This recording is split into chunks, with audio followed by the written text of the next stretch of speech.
हम सब लोग जानते हैं कि ठंड के मौसम में अकेले रहना बहुत ही मुश्किल काम होता है।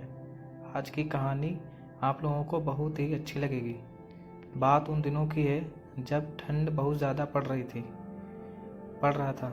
सब लोग अपने बंद कमरों में आराम से सो रहे थे, लेकिन उसी ठंड में एक बूढ़ी माँ अपने बेटे के साथ एक फटी चादर में कांप रही थी।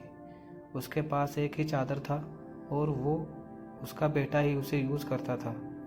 एक दिन की बात है, उसका बेटे ने पूछा, माँ, कब हम लोगों की करीबी दूर होगी?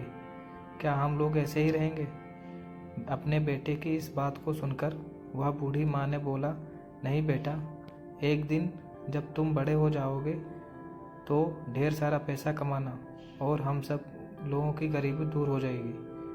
अपनी माँ की इस बात को सुनकर उसका बेटा बहुत ही खुश हो गया और फिर अपने काम में लग गया।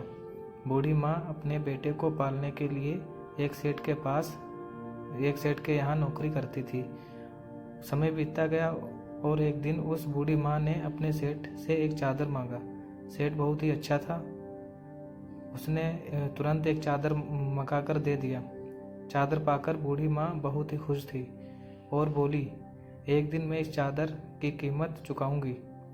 कुछ टाइम बाद बूढ़ी माँ का लड़का बड़ा हो गया और उसने काम करना बंद कर दिया।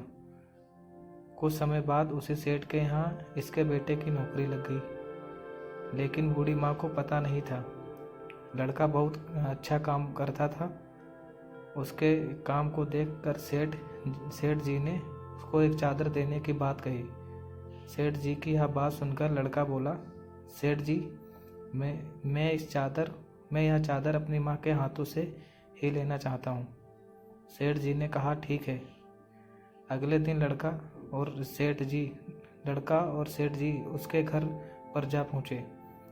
सेठ को देखते ही उसकी माँ पहचान गई और जब सेठ ने बूढ़ी माँ को चादर दिया तो बूढ़ी माँ ने कहा, सेठ जी, मैं यह चादर नहीं लूँगी।